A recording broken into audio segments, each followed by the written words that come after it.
귀한 찬양 통해서 하나님께서 영광 받으신 줄 믿습니다.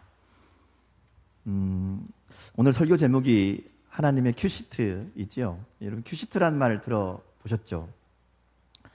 큐시트라는 것은 쉽게 말하면 이제 세부 계획서라고 말할 수 있습니다. 어떤 일을 할 때에 또 특별히 어떤 행사를 진행할 때에 그 일을 잘 하기 위해서 준비하는 그런 내용이라고 말할 수 있습니다. 원래 이제 방송에서 주로 사용하는 방법인데요. 어떤 일을 할 때에 사람이 필요한 사람이 누구인지 또 물건이 뭐가 필요한지 그리고 조명은 어떻게 준비해야 되는지 음향은 뭐가 필요한지 이런 내용들을 한눈에 볼 수 있도록 정리한 종이가 큐시트입니다. 이 큐시트에는 보통 초 단위로 이제 기록이 됩니다. 몇 초 지나면 뭐가 있고 몇 초 지나면 뭐가 있고 이 사람이 나올 때는 이런 음악이 나와야 되고 조명은 이렇게 바뀌어야 되고 또 이 사람은 어디로 가서 어디로 움직이고 어디서 무슨 말을 하고 그 말의 내용은 뭐고 이런 것들이 다 적혀 있는 게 큐시트라고 말할 수 있습니다. 그래서 이 큐시트가 잘 준비되어 있으면 행사할 때에 어려움이 없습니다. 빠지는 것을 미리 챙길 수 있고 또 틀리는 것 없이 순서에 맞춰서 이 큐시트에 적힌 대로 움직이면 그러면 모든 일이 순조롭게 잘 진행이 되거든요. 그래서 큐시트만 잘 만들면 사실은 행사 진행하는 데에 큰 어려움이 없습니다. 거기에 맞춰서 따라가면 되거든요. 그대로 익숙하게만 움직이면 됩니다. 우리 인생에도 이런 큐시트가 있으면 얼마나 좋을까 생각할 때가 있습니다.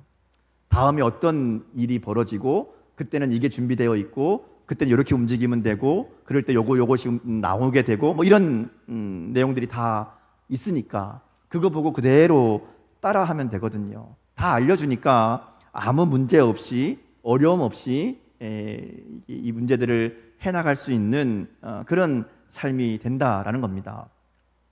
왜 그런 생각을 하는가 하면 우리의 삶이 그렇지 않다는 거죠. 우리의 삶은 준비된 아무리 많은 것을 준비하고 또 갖추어 놓아도 예기치 않은 수많은 일들을 만나게 된다라는 겁니다. 우리 열심히 기도하고 아무리 조심한다고 해도 우리가 모르는 사이에 우리도 알지 못하는 사이에 커다란 인생의 장애물이 우리 앞에 나타나기도 하고요. 큰 위기가 우리를 힘들게 하기도 합니다. 잘 되던 일이 이유 없이 틀어지기도 하고요. 어떨 때는 상황이 나아지지 않고 오랜 시간 그야말로 시간을 낭비한 것 같은 그런 시간들이 흘러갈 때도 있습니다. 때로는 뜻밖의 사고를 만나기도 하고요. 질병을 만날 때도 있습니다. 문제는 이런 고난과 위험이 어떤 사람, 특별한 사람에게만 오는 게 아니라 모든 사람에게 찾아온다라는 것이죠. 더 심각한 문제는 하나님을 믿어도 이런 문제가 있다라는 겁니다. 하나님을 믿고 하나님을 사랑하고 하나님의 은혜를 받으면 사실 이런 문제 없이 어려움 없이 그냥 순조롭게 형통하게 안전하게 편안하게 그렇게 살면 좋겠는데 그렇지 않을 때가 많이 있다는 겁니다. 어떻게 보면 예수 믿는 사람들이 더 힘든 일을 경험할 때가 있습니다. 더 말씀대로 살려고 바르게 믿음대로 살려고 할 때에 더 많은 시련과 고난을 만나게 되기도 한다는 것이죠. 오늘 본문에 나오는 사도 바울이 바로 그런 삶을 살았던 사람입니다. 사도 바울은 예수님을 만난 다음에 그 인생을 온전히 하나님께로 드린 사람이잖아요. 하나님의 사명을 따라 복음을 전하는 일에 목숨을 걸고 나아갔던 사람입니다. 근데 바울의 인생을 보면 그렇게 하나님의 부르심을 따라 달려가는 길인데 그 길이 순탄하지 않다는 겁니다. 고난이 있고 어려움이 있고요. 오늘 우리가 읽은 본문의 상황도 생명이 위협을 당하는 그런 위기 가운데 있다는 겁니다. 뭐 전도 여행할 때는 물론이고 지금 예루살렘에 있어서도 이 끊임없는 방해와 모함과 고발이 이어집니다. 뭐 많이 갇히고 매를 맞기도 하고 중간에 돌에 맞아서 죽을 뻔하기도 했습니다. 오늘 본문에는 아예 바울을 죽이겠다고 바울을 죽이기 전에는 먹지도 않고 마시지도 않겠다 이렇게 맹세한 사람들이 40명이나 있었다 이렇게 이야기합니다. 얼마나 이게 심각한 문제인가 하면요. 여러분 직장이나 이웃에서 나를 불편하게 하는 사람, 내 마음에 안 맞는 사람, 왜 나한테 나를 괴롭게 하나, 그런 사람 한 사람만 있어도 사는 게 꽤 힘듭니다. 고달프고 피곤하죠. 근데 바울을 죽이겠다고, 내가 바울을 죽이기 전에는 먹지도 않겠다고 그렇게 맹세한 사람이 40명 있었다는 거예요. 여러분, 누가 여러분을 해코지하겠다고, 여러분의 일을 방해하겠다고, 여러분을 괴롭게 하겠다고 40명이 목숨을 걸고 덤빈다고 생각을 해보십시오. 어떨 것 같으세요? 못 삽니다. 그렇죠? 바울의 상황이 그렇다는 거예요, 지금. 바울은 사실 목숨을 내걸고 하나님 나라 복음을 전하는 일에 열심을 내는 사람인데, 이런 답답한 이런 고난이 바울의 인생에 끊이지 않고 있다는 겁니다. 하나님의 뜻을 따라 목숨을 걸고 순종하는 사람인데, 여러분, 우리 생각 같으면 그렇잖아요. 그러면 하나님이 좀 미리 도와주셔서 탁탁 일도 잘 되고 뭐 움직이면 미리미리 준비되어 있고, 그럼 얼마나 좋겠습니까? 방해하는 일들, 장애물들이 있으면 하나님이 알아서 해결해 주시고 모든 문제가 처리되게 해 주시면 좋잖아요. 복음 전하는 바울도 폼 나잖아요. 복음 전하는데 막 일이 모든 게 순조롭고 복음만 전하면 막 역사가 일어나고 이러면 얼마나 바울도 힘이 나고, 보는 사람들도 야, 저 사람 뭔가 있나 보다. 저렇게 저 사람이 전하는 복음이 뭔가 특별한가 보다. 이러고 쉽게 복음을 받아들일 텐데 그렇지 않다는 거죠. 바울의 인생을 보면 늘 힘들고 어렵고 고난과 문제와 장애물과 적대자들이 있다라는 겁니다. 왜 그럴까? 하나님이 왜 그렇게 내버려 두실까? 사실 이러한 질문은요, 오늘 우리의 삶이 바울과 다르지 않기 때문에 우리에게도 끊임없이 이어지는 그런 질문이자 기도이기도 합니다.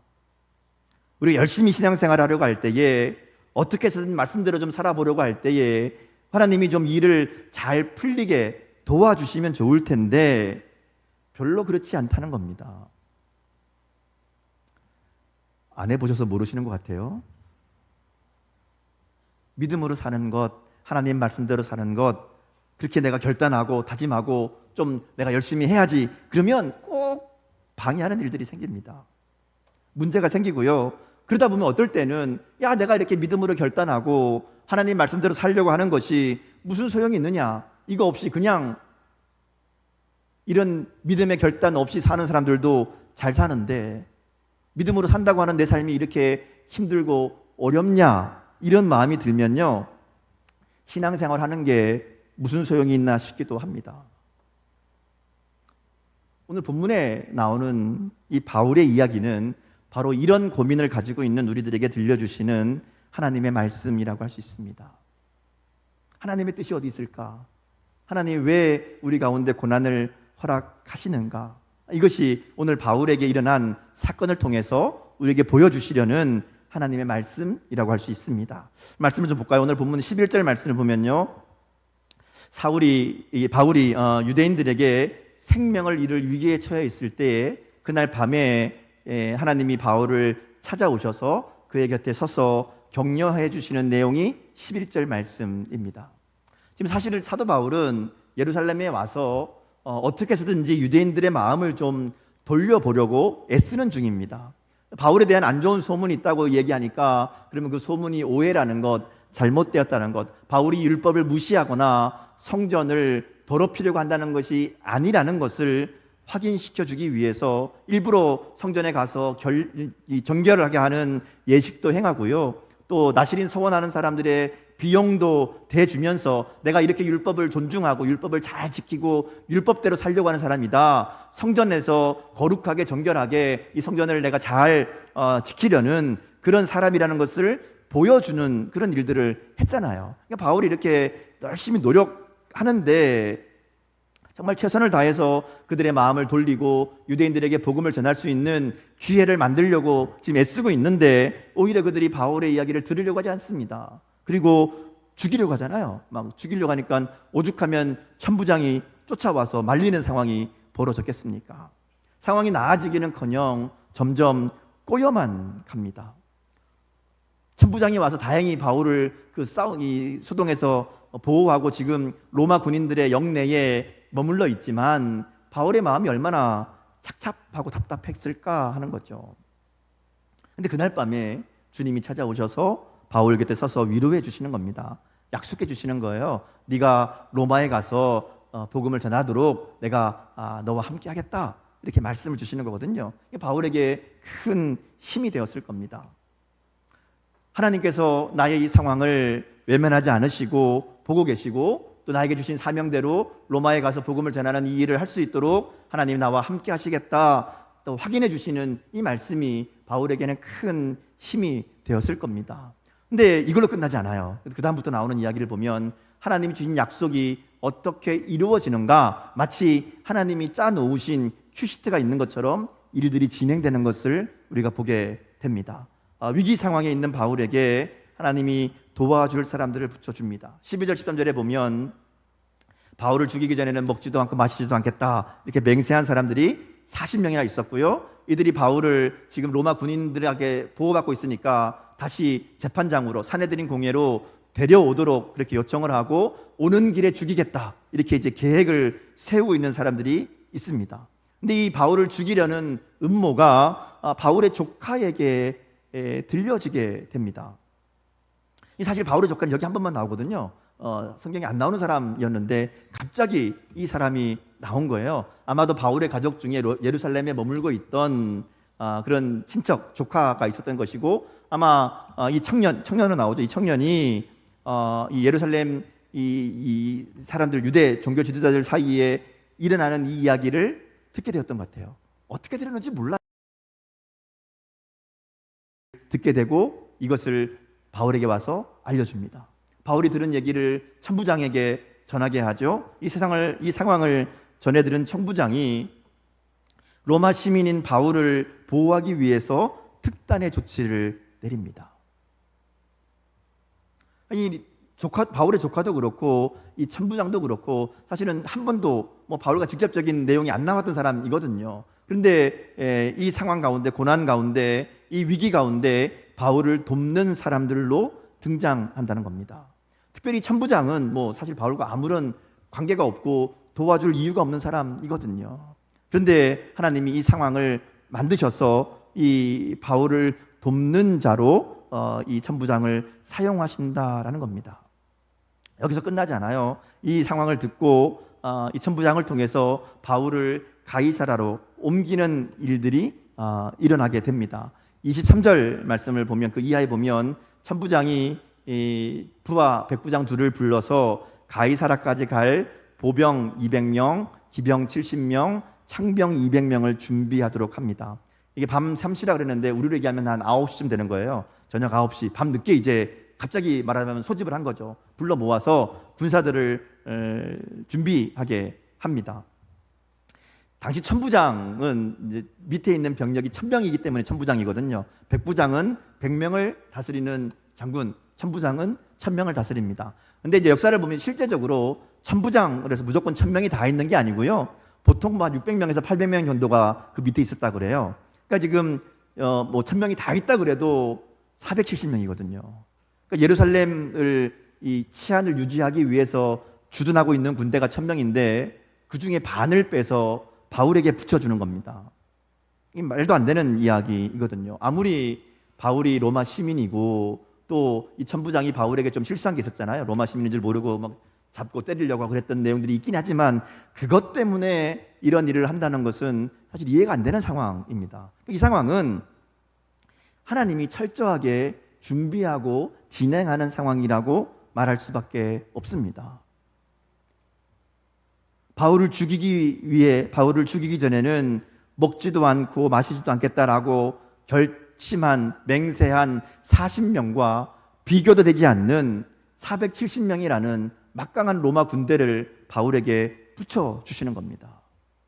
이어지는 25절 말씀부터 보면 이걸로 끝나지 않아요. 이 천부장이 바울을 위해서 편지를 씁니다. 요즘으로 얘기하면 공문이죠. 그러니까 제수를 넘기면서 이 사람이 이런 일이 있었는데 내가 보니까 이 사람은 죄가 없다, 얘기까지 써서 무죄하다라고 밝혀서 편지와 함께 보내게 되고요. 바울이 가이사라까지 호송이 됩니다. 여러분 생각해 보면 이 당시 상황에서 바울에게 이보다 더 좋은 길은 없습니다. 그렇죠? 아무리 유대인들 바울에 가까운 우리 초대교회 성도들이 바울을 지킨다고 해도 로마 군대가 지키는 그 진영보다 안전할 수는 없고요.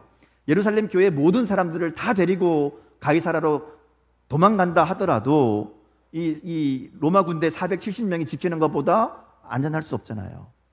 더군다나 탈 짐승까지, 그러니까 말까지 준비해서 바울을 태워서 보내는 거거든요. 그러니까 이게 사실은 하나님이 바울이 당한 위기 가운데 바울에게 가장 안전한 길을 열어주신 것이라고 말할 수 있습니다. 우리가 보기에는 우연히 일어나는 사건들이라고 생각할 수 있는 일들이 있다는 것이죠. 근데 그것은 우리가 믿음의 눈으로 바라보면 다 하나님의 계획이고 하나님의 역사라는 겁니다. 오늘 바울에게 일어난 이와 같은 사건은 그냥 일반적인 상식으로는 도저히 이해할 수 없는, 이게 정말 하나님의 섭리고 하나님의 도우심이라고밖에 말할 수 없는 그런 일들이 연속해서 일어나고 있다는 겁니다.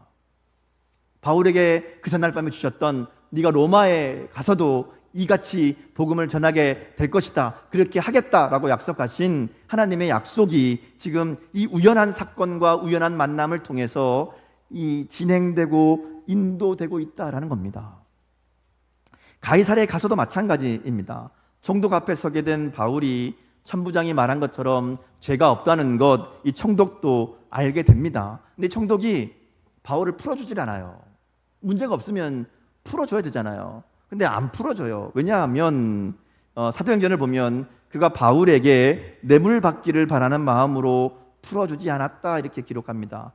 바울이 이 예루살렘 교회에 올 때에 마게도냐와 아가야 또 이 소아시아 지역에서 헌금을 모금해서 와서 이 예루살렘 교회의 어려운 상황을 구제하는 그런 일들을 했거든요. 그 상황을 알고 있으니까 이 총독이 보기에는 바울이 돈이 많은 사람인 거예요. 그래서 바울에게 뭔가 얻을까 싶어서 뇌물을 좀 바라는 마음으로 바울을 곁에 자꾸만 불러서 이야기도 듣고 그러는데 풀어주진 않는 겁니다. 또 한 가지는 유대인들 눈치를 보느라 안 풀어주는 거예요. 뒤에 나오는 내용도 마찬가지지만 자기가 다스리는 지역의 유력한 유대인들의 의견을 무시할 수는 없거든요. 이들이 자꾸만 바울을 예루살렘으로 보내라, 죽이자, 우리에게 넘겨라 이러는데 그렇다고 그렇게 할 수는 없고, 또 로마 시민이니까 이 유대인들이 넘겨주지는 못하고 이 상황 가운데 이래저래 재판을 미룹니다. 결론을 안 내는 거예요. 그리고 시간이 2년이 질립니다. 2년 동안 가이사랴에 붙잡혀 있습니다. 바울이 어땠을까 하는 거죠. 예루살렘에서 가이사랴로 올 때는 로마 군인들의 호의를 받으면서 왔습니다. 예루살렘에서 죽을 줄 알았는데 죽지 않고 이제 가이사랴까지 왔으니까 이제 나가 로마까지 가면 되겠다, 여기서 무죄한 거 풀려나고 빨리 로마 가서 하나님 주신 사명을 이루어야 되겠다, 아마 이런 마음이었을 것이고, 이 로마 군인들이 자기를 막 호위하고 오는 거 보면서 야, 하나님이 나를 이제 로마로 보내시나 보다, 순조롭게 이제 로마까지 가면 되겠다, 이런 마음이었을 겁니다. 근데 가이사랴에서 2년을 묶여 있는 거예요. 언제 풀려날지 모르는, 이러다 보니까 이게 내가 풀려나는 게 아니라 다시 예루살렘으로 유대인들에게로 돌려보내지는 건 아니냐, 이런 마음이 들 수 있는 그런 시간이 흘러가는 겁니다. 답답한 시간이 2년 동안 이어집니다. 근데 이 시간이 허송세월이나 낭비되는 시간이 아니라는 것을 우리가 생각할 수 있습니다. 왜냐하면요, 이 가이사랴에서 헤롯 궁에서 지내거든요, 바울이. 그런데 이 시간의 2년은 허송세월이 아니라 바울이 쉼과 회복을 얻는 재충전의 시간이었다는 겁니다. 사실 그동안 바울은 거의 쉬는 시간 없이 아시아와 유럽을 돌아다니면서 복음을 전했습니다. 물론 중간에 조금 오래 머무는 고린도라든지 에베소라든지 이런 데 조금 오래 머물렀잖아요. 1년 반, 2년, 3년 이렇게 머물기도 했지만 대부분은 돌아다니면서 시간을 보냈단 말이죠. 길에서 보내고 그냥 돌아다닌 것만 한 게 아니라 감옥에 갇히기도 하고 매를 맞기도 하고 여러 가지 그런 어려움들을 겪으면서 지금까지 수년의 시간을 그렇게 보냈단 말이에요. 그러니까 뭔가 마음이 많이 지쳐 있습니다. 더군다나 예루살렘에서 재판 과정을 거치면서 지금 가이사랴까지 와 있는데, 이 시간은 그동안 계속되는 전도 여행과 재판으로 인해서 지쳐있는 이 바울의 몸과 마음을 회복시키는 시간이었다는 것이죠. 더군다나 이때는 누가가 같이 있어요. 누가가 의사잖아요. 그러니까 누가가 같이 있으면서 바울을 돕고 바울이 회복되어서, 그래서 이제 앞으로 로마에 갔을 때에 이 몸과 마음이 회복될 수 있도록 준비하는 시간이었을 거고요. 몸과 마음만이 아니라 이 2년 동안 여유 있는 시간을 가지고 바울이 주님과 교제하며 또 말씀 가운데 더 깊이 이 사역을 준비하는 그런 시간이 되었을 것이다 라는 것이죠. 그래서 우리가 잘 아는 로마서 8장 28절의 고백, 하나님을 사랑하는 자 곧 그의 뜻대로 부르심을 입은 자들에게는 모든 것이 합력하여 선을 이루느니라. 이 고백이 그냥 나온 고백이 아니라는 겁니다.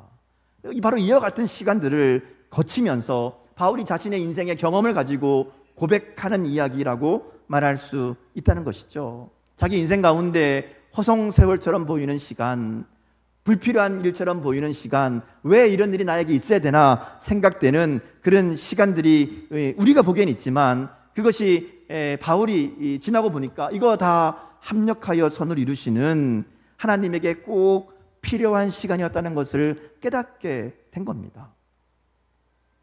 방해를 만나고 대적들을 만나는 시간, 고난과 위협이 있는 시간, 그리고 아무 일도 이루어지지 않는 것 같은 그런 허송세월 같은 시간이라 할지라도 그것이 하나님의 부르심을 따라 살아가는 자들에게는 합력하여 선을 이루시는 하나님의 계획 아래에 있는, 하나님이 사용하시는 귀한 시간들이라는 겁니다. 이게 바울의 고백인 거예요. 오늘 우리에게도 그와 같은 시간들이 있습니다. 때로는 괴롭기만 한 시간 같고, 때로는 일이 안 되는 정말 나에게 불필요한 시간 같고, 때로는 내 시간을 낭비하는, 내 인생을 허비하는 허송세월 같은 그런 시간들이 우리 가운데 있을 수도 있다는 것이죠. 근데 그럴 때 우리가 분명하게 기억할 게 있습니다. 지금 내가 가는 이 길이 하나님을 사랑하는 하나님의 부르심을 따라 걸어가는 길인지, 아니면 내 욕심을 따라 걸어가는 길인지를 생각해 봐야 됩니다.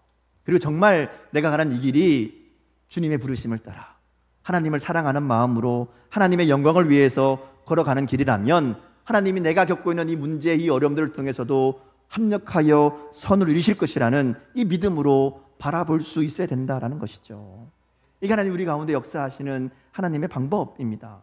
창세기 22장에 보면 어느 날 하나님이 뜬금없이 아브라함에게 나타나셔서 야, 이삭을 번제로 바쳐라 그러시잖아요.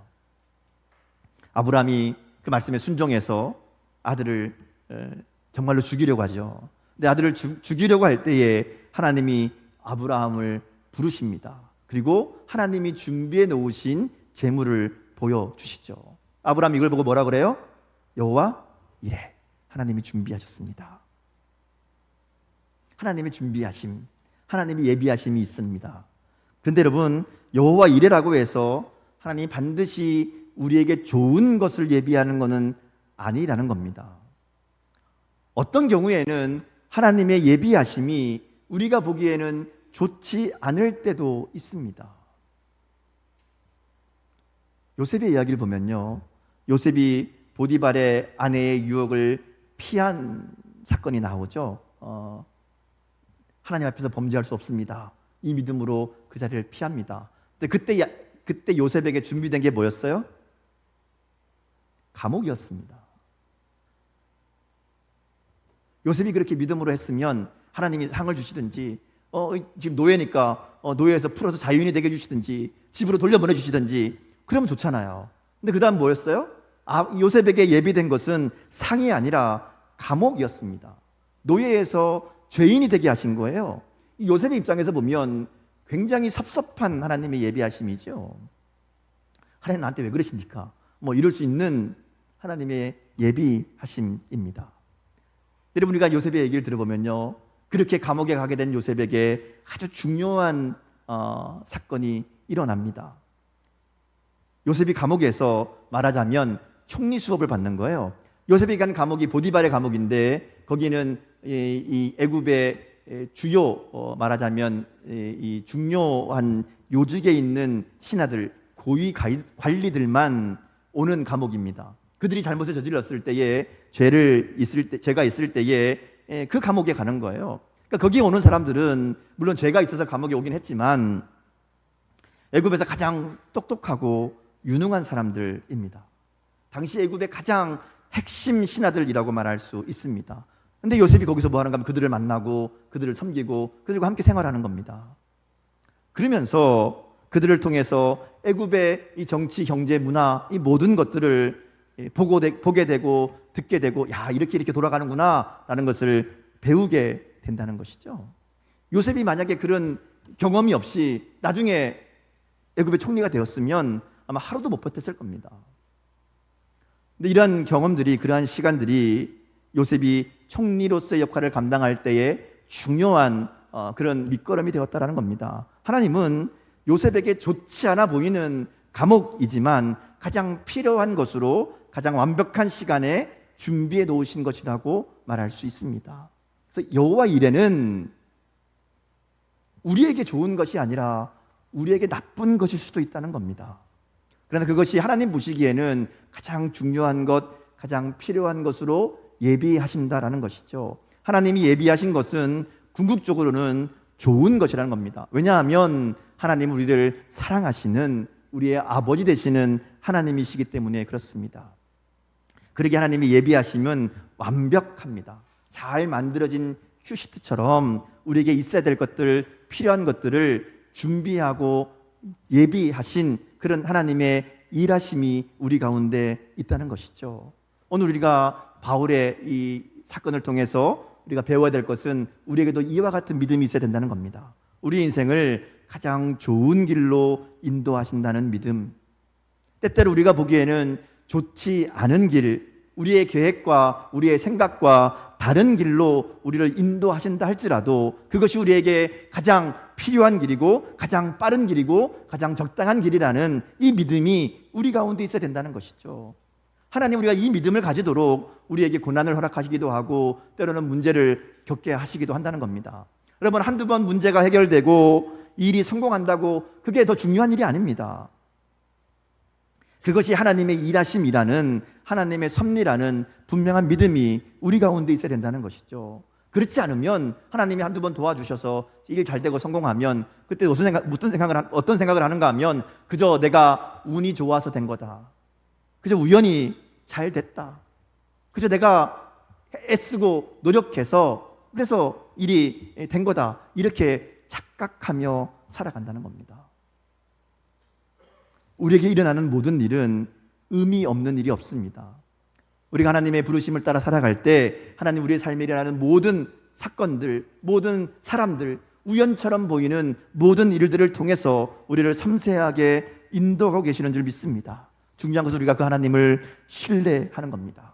그리고 하나님의 뜻을 따라 살아가는 것이 중요합니다. 바울이 부르심의 사명을 따라 약속의 말씀을 붙들고 믿음으로 나갈 때 그의 삶 가운데 하나님이 도우시는 사람들을 붙여주시고 우연을 가장한 많은 일들을 통해서 그 문제를 해결해 가시고 결국 우리가 아는 것처럼 바울을 로마까지 가장 안전한 길로, 가장 빠른 길로 인도하셨던 것처럼 우리 인생 가운데 우리가 만나는 모든 장애물과 문제들 가운데에서도 우리의 삶을 하나님이 인도하시는, 하나님의 뜻을 이루는, 하나님의 사명을 감당하는 그 길로 이끌어 가실 줄 믿습니다. 우리가 이 믿음은 가지고 오늘 우리 인생 가운데 준비된 하나님의 예비하심, 하나님의 큐시트가 있음을 믿음으로 바라보고 그 일들이 우리 가운데 이루어지도록 하나님의 인도하심을 기대하며 순종하며 그 길을 걸어가는 저 여러분 될 수 있기를 주님의 이름으로 축복합니다. 기도하겠습니다.